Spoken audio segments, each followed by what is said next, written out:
Hello friends, welcome to Secure Sphere Network, a cybersecurity hub. Here we make available all cybersecurity and security related topics to help you in your cybersecurity or security journey. Here today, I will be talking about FreeIPA.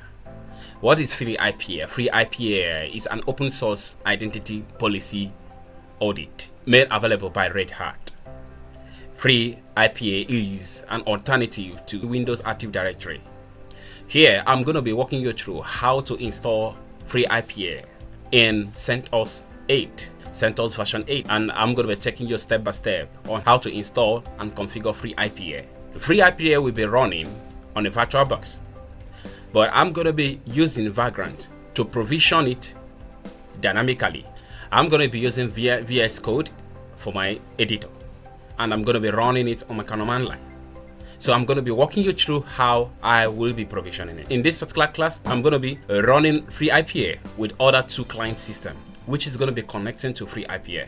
After that, I'm going to be going to the environment and then configure the environment. Please sit tight and watch the series of the videos to really capture how to implement FreeIPA in your organization.